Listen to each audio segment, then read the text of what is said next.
Kaya.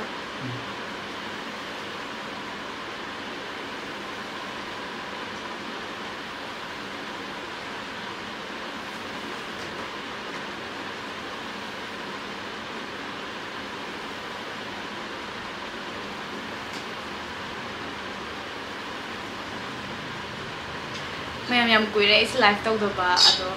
ngasi je dum habit chahi phale me bang bai live tawdaba sa duna ai ngasi disum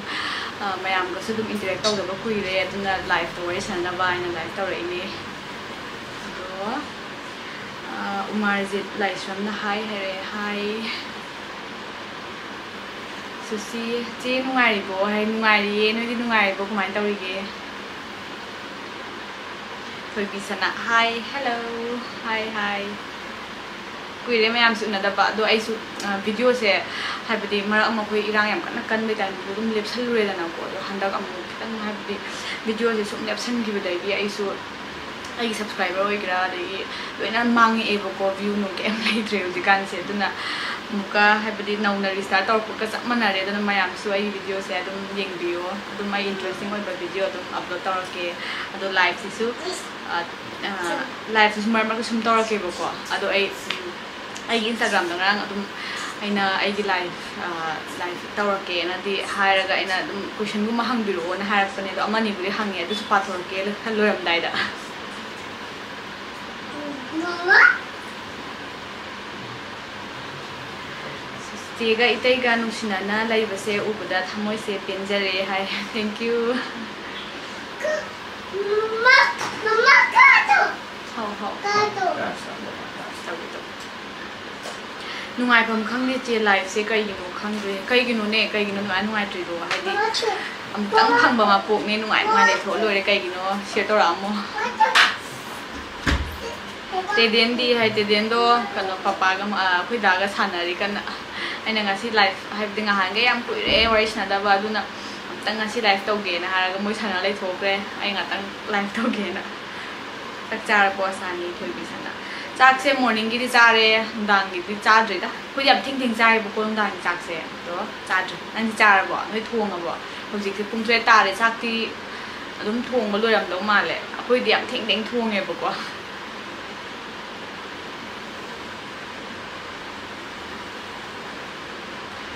Majid happy family thank you ayi wari se je kisu khalo no sisi adum life hai bisdi awaba nungai ba khoi su dum awaba matam ma dei nungai ba matam am lei ni na ko adu mayam do face tawraga adum nungai ba hi dum awaba bo face taw ngam ma di nungai ba si dum lak taw lei re aduna mi khudi mak se ma pan tin da nungai ba man tar awaba dum lei na ri nga tan na tra ai life su dum awaba le ram ni adu bu habidi overcome tawraga nungai lai thok pa gi wakhal se adum awaba lei te na khalle bu ko tuna suna gi awaba gi face lo raga nungai ba soi lak ni tuna yam kana khanjal no wakhal nungai ban da khallo ba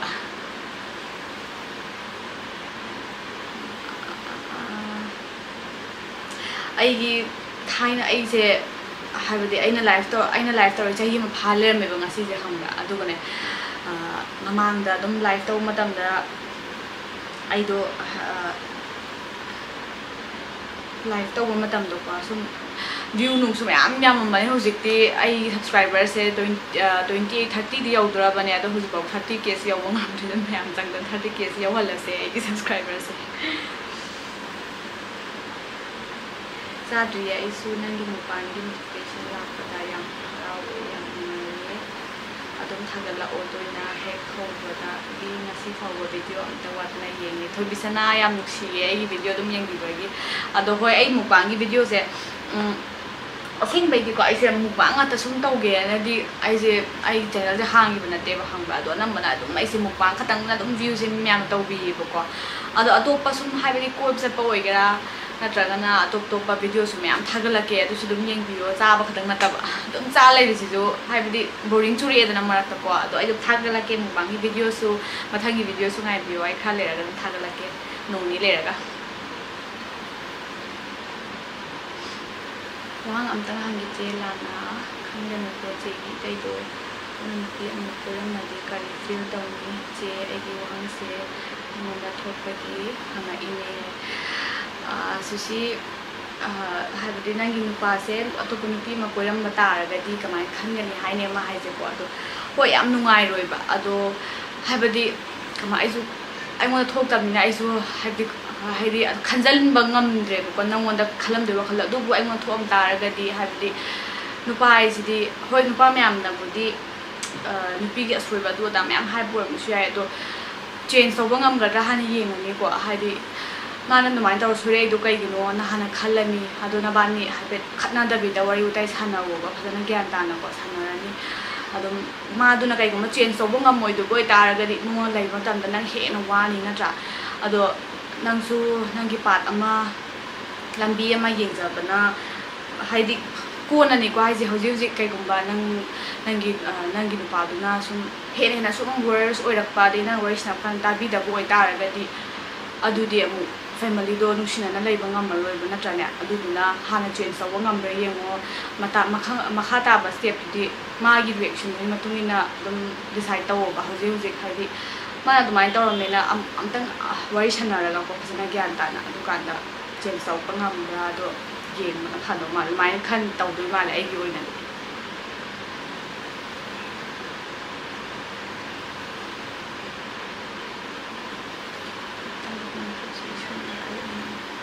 अदुमाइनसु याम लानसु यामना हाइदी तंगु मको अदु दम याम खंजलुगिनो हाइदी मंगोंदसु हाइदी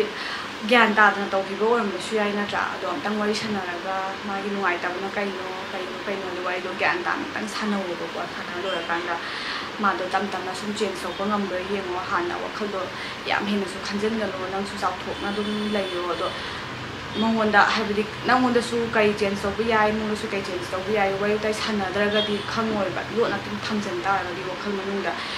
नंना दुम तौहन तारगदि तौजरसनुदा खन तारसु दुम हेंजलगनिबको अदु नंना पामदबो पोत दुम हायो शेयर तौनो वरिदो ग्यान ताना हाना लोइनारगा कमाइन तौबनो डिसाइड तौदबतो कोन हिना तौलो हाना तंग ग्यान ताना को वै सारगा अदो आइसु खंगदे हाइदी आइसु वांगामदे याम काना हाइतेबा अदो खुदक्ता सुम नाक्तंग थुलपो वाखलने अदो आइगिसु थाइसिनो नि तौबै वाने अदो नंगसु हेना खंगमगनी अदो खंगदे नुवाइते नंगी वारिसे आइसु कै हाइदरो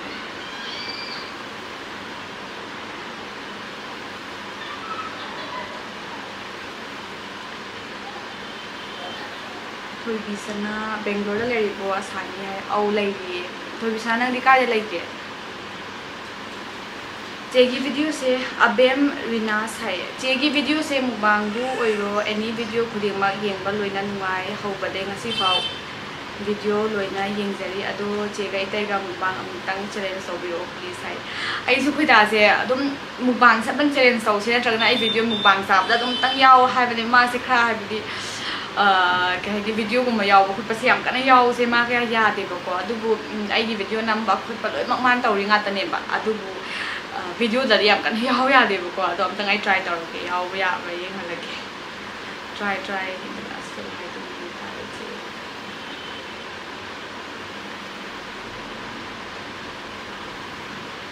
सुसी याम नुआइते नंग वारिसे आइमोन थोकोइ तारगसु आइसु हाइबदि वखल याम थिना नुआइरोइबको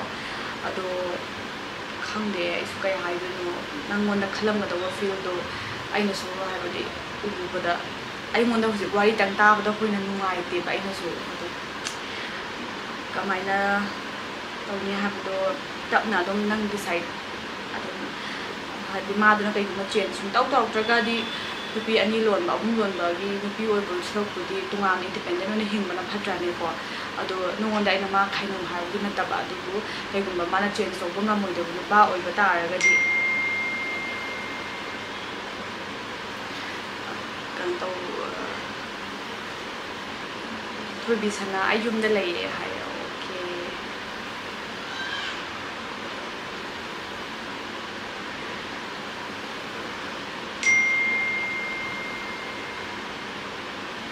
अदो मैम आइगी ꯃꯨꯛꯕꯥꯡꯗ ꯃꯊꯪꯒꯤ ꯚꯤꯗꯤꯑꯣꯗ ꯀꯩꯀꯩ ꯆꯥꯔꯛꯑꯣꯒꯦ ꯑꯗꯨꯁꯨ ꯍꯥꯏꯕꯤꯔꯛꯑꯝꯃꯣ ꯑꯩꯁꯦ ꯀꯩꯀꯩ ꯆꯥꯁꯤꯒꯦ ꯗꯤꯁꯥꯏꯗ ꯇꯧꯕ ꯉꯝꯗ꯭ꯔꯦꯕ ꯍꯥꯏꯗꯤ ꯃꯌꯥꯝꯅ ꯁꯤ ꯆꯥꯕꯤꯌꯨ ꯍꯥꯏꯕꯗꯣ ꯑꯗꯨꯝ ꯃꯊꯪ ꯃꯊꯪ ꯆꯥꯔꯛꯀꯦꯅ ꯈꯜꯂꯦꯕꯀꯣ ꯑꯗꯣ ꯍꯧꯖꯤꯛ ꯀꯃꯦꯟꯗꯁꯨ ꯑꯩꯅ ꯆꯥꯅꯤꯡꯕ ꯌꯥꯎ ꯇꯥꯔꯒꯗꯤ ꯑꯗꯨ ꯍꯥꯟꯅ ꯈꯪꯒꯠꯂ ꯆꯥꯔꯁꯨ ꯌꯥꯏꯗꯅ ꯑꯗꯨꯅ ꯃꯨꯛꯕꯥꯡ ꯃꯊꯪꯒꯤ ꯚꯤꯗꯤꯑꯣ ꯑꯩꯁꯨ ꯑꯃ ꯅꯝꯒꯦꯅ ꯈꯜꯂꯦ ꯉꯁꯤ ꯅꯠꯇ꯭ꯔꯒ ꯍꯌꯦꯡꯒꯨꯝꯕ ꯉꯁꯤꯗꯤ ꯅꯝꯃꯔꯣꯏꯒꯦ ꯊꯦꯡꯉꯝꯅꯤꯅ ꯍꯌꯦꯡꯒꯨꯝꯕ ꯑꯃ ꯅꯝꯒꯦꯅ ꯈꯜꯂꯦꯕꯀꯣ ꯑꯗꯣ ꯀꯔꯤ ꯆꯥꯔꯛꯑꯣꯒꯦ ꯑꯗꯨꯁꯨ ꯍꯥꯏꯔꯛꯑꯝꯃꯣ ꯃꯅꯤꯄꯨꯔ ꯀꯥꯏꯋꯥꯏꯗꯒꯤꯅꯣ ꯑꯁꯥꯅꯤꯁꯦ ꯃꯅꯤꯄꯨꯔꯗ ꯂꯥꯛꯄ ꯇꯥꯔꯗꯤ ꯑꯃꯨꯛꯇꯪ ꯊꯦꯡꯅꯁꯦ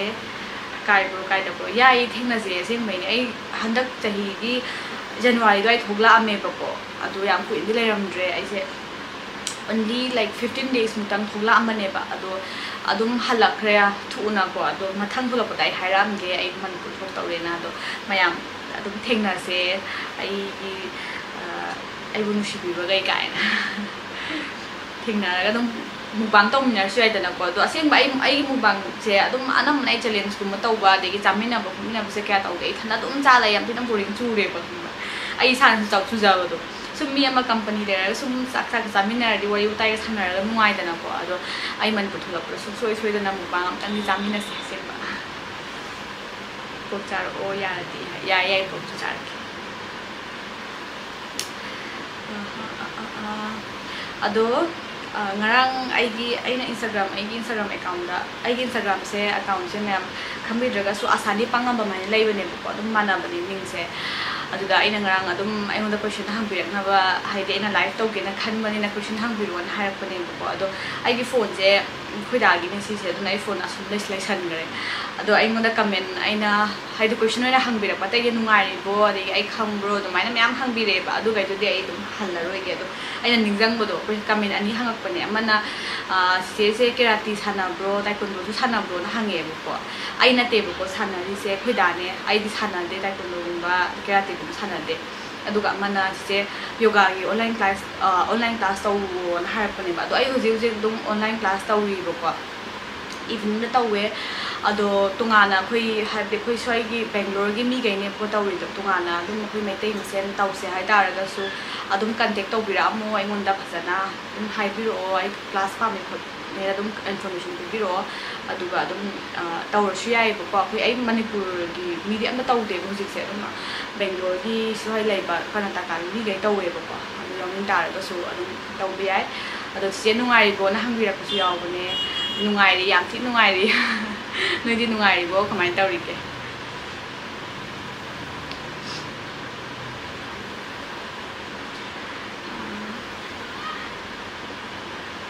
nungaina khanadana punchi nusinana punchi gi oina parun de soe pais mixaposnare nungaina khanadana nusinana punchi gi oina panbo oyo je have so thank you so much pan boys again abem paneer masala ga chicken with king chili jabir o cinema haidise ado ai so in ki tara paneer se ai gi su yam pam me jang ni haidi yam pame paneer se tum ti chaw se du ai ngamme ba adubu adum swai da di khoida lo chicken pame ba dum ma dum chicken cha be se dum sa gi ba ne ko do paneer thong bai so ki char ai an me se ko ne ne monda next okay could be nice we char age sabala chicken feed pan tawira oje tawrake yam ngai yam kuira matung da sumaina haibdi live interact tawbuse ko haidi video thagat khani comment budi lae dum je sijabir o kupiro yam hai taraga su haibdi live on sumaina haibirak pase direct thaminara ga wari snaba man bulo khambra yam ngai wan da ngasi live tawbuse yam tina haibdi wakhal se nauthue haijawani ko ai Bangalore lady se Manipur da laiba matam da sum imanabi ursu ai thaina pulamba mayam thengna be ai marakta dum chatlaga koi ko swai da dum iman so kya leite ba aduna dum koi se leibina be te gai lei moi gai dum pulle moi su am nusi ai ngoda su am dun daw bi ko du taraga su habidi thaina ge iman bi sim am miss tawre ba adegi sum hojik live interact tawraga sumaina aigi friends sing na sumai noi ga sumai interact tawbu se su yamna wakhal sida habidi awa mayam loi ko peda tawu do hambra aduna ai mar makta dum live tawrake dum changbiro ko live taw mutam da Karnataka gi local cuisine chabiro o charake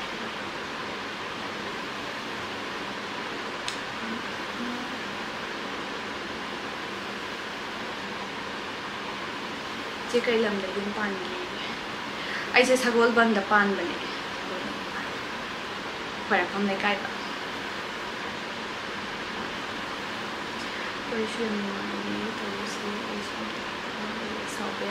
next lifetime punna se next video mukbang tabdo ngai ko ne okay thobi sana ai po thum soi charake nang soi na yemu ko ado myam ai se live se yam kuin tawroi ge ai su habdi masi khaler ga mu tawro ke ko ado su dum chang o live tawbada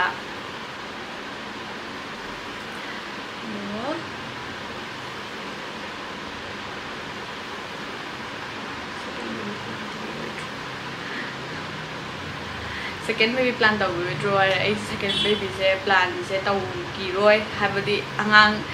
se yamna habdi nawon yamna kan tau se khu se yam wai dana koi se di mi su lai ta banina adu duna ai se sahi manga muk lai kana plan tau sira na traga nai amana dum yare khalle do adum depend tau re ko na hai wai oina plan tau re bisu ki oina di ai kem plan tau tri amasina dum fulfill oi re ba anga ma le di tina habdi loina complete oi re atopa hen ba kisu pam dre do ko noina khallage do ki pot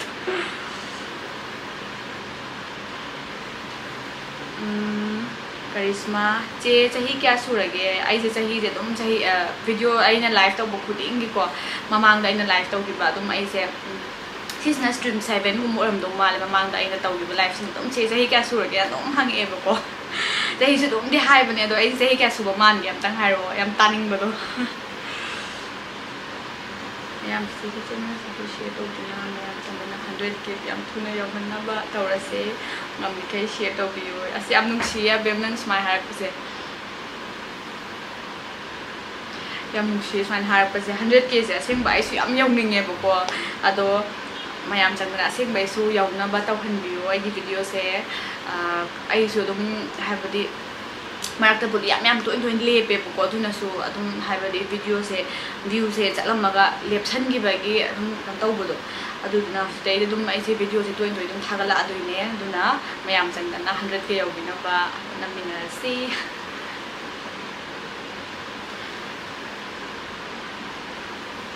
asabala nayam chumna haire 27 male 27 sure sing mayam chumina hai ayo kasum hai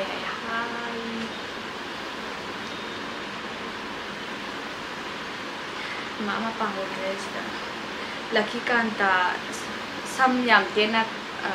ka amme tai ma se au ai sam do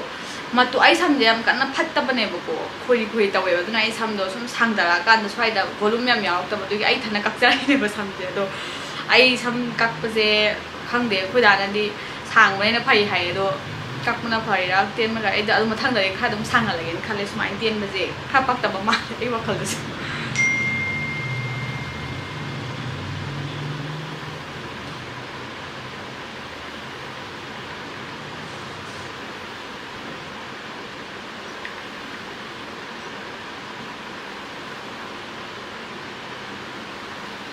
You are beautiful, you're really gorgeous. Thank you so much. Thank you. Ado mayam video se yam sang live tawro gumge mayam su smai interact to se am nungai mathang ge gi live stream de su dum changbiro o